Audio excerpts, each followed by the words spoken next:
Hey guys, welcome back to another Skyrim mods video. This video kind of started off as me just grabbing a bunch of random mods that probably you guys didn't hear about, but then I ended up finding some real gems, so I turned it into a full-on video. So if you end up liking the video, make sure to hit that like button down below, and also if you want to check out the mods, every mod is linked down in the description.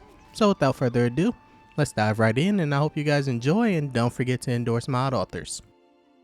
The first mod up today is an armor mod, but not because it is a new armor mod that I want you guys to check out, but this armor mod is called the Dragon Marauder. This is a mod you can't really find on Nexus, and while it does look absolutely amazing on male characters, especially for the Dragonborn, this armor does support unisex bodies such as CBBE, 3BA, and Behemoth for female characters. But unfortunately, I can't really showcase the female version here on YouTube because it is probably too not safe for work. Nipples aren't showing, but they would definitely be if it was real life basically. So I can't showcase that here, and I'm only showcasing this because I will be using this armor in the video. So just in case you guys ask, here it is. And because I know you guys will ask what armor I'm using, so I had to be one step ahead. So now for the real first mod of this video.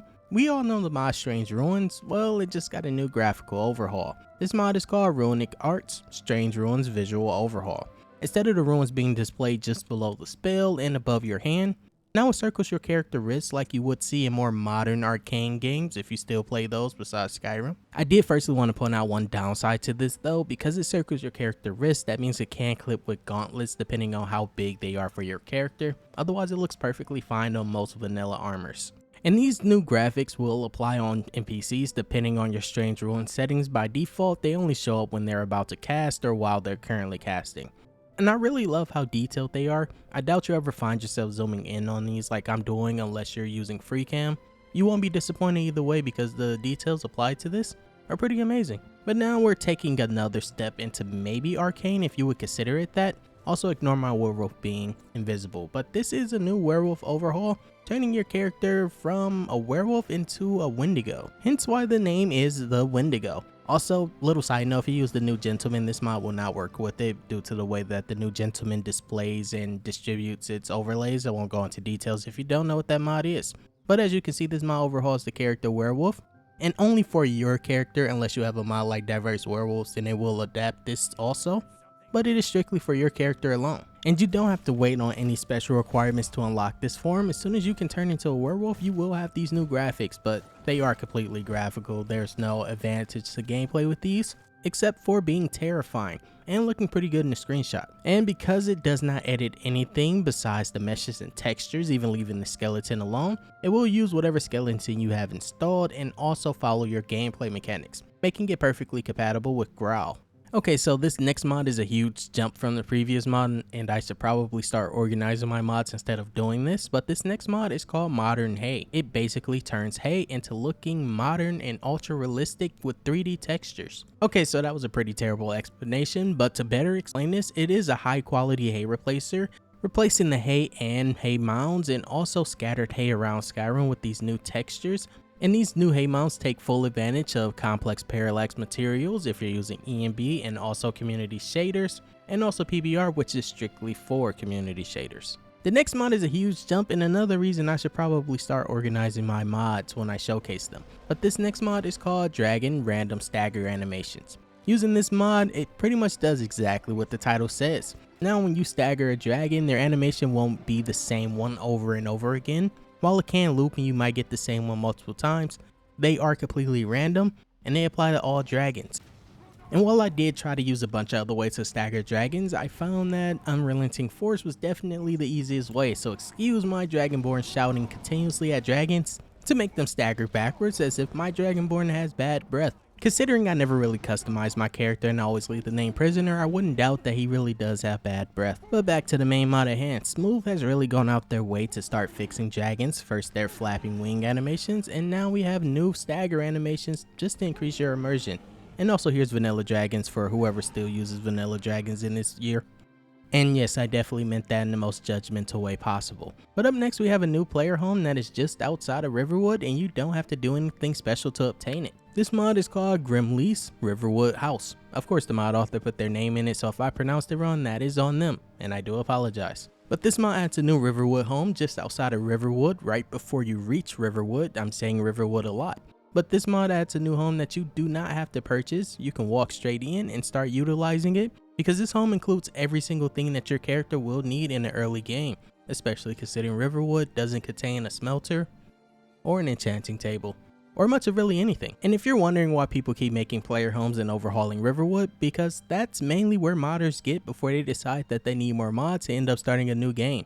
So Riverwood is the ultimate end game for most of us. Next up, we have a massive new HUD mod. This one is called Dragonborn Reskin Casting Bar, overhauling the mod added casting bar that you desperately need, or maybe just me.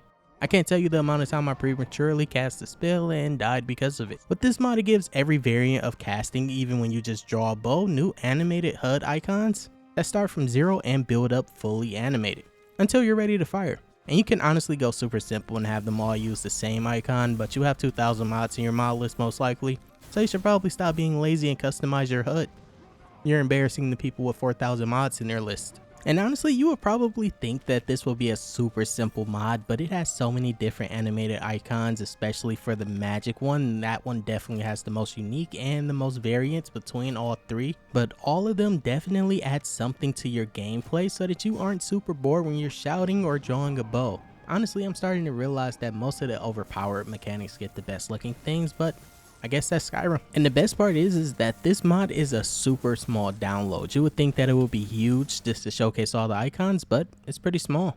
Okay, and we're heading back to Riverwood, but this time it is not an overhaul, I promise. But this mod is for the NPCs themselves. Well, just the female NPCs, unfortunately. Maybe fortunately for some people. But this mod is called Women of Riverwood Redefined, making use of Charmers of the Reach to give your NPCs a new modern, realistic look, but still having a cartoony enough face to enjoy Ostem scenes, but still enough to make you feel bad about having it installed. And before you ask, yes, I do have Ostem installed. You should probably stop judging everyone you see online.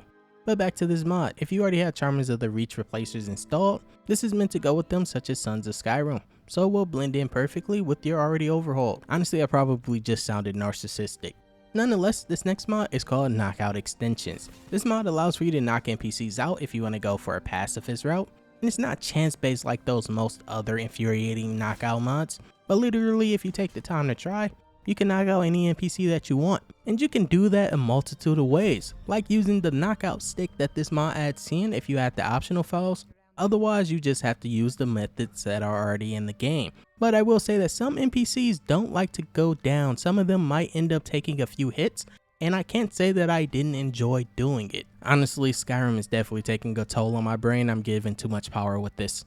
But this mod is great for using in a pacifist route, or maybe you just want to knock out Nazim and get away with it because none of these NPCs are actually dead. They're just taking a very long nap. But if you choose not to grab the optional file for the tools for the poison that you coat your weapon with, or just using the bludgeon, then you can knock people out the regular way, and that is punching and knocking them out, or you can repeatedly bash them in the face until they decide to go down.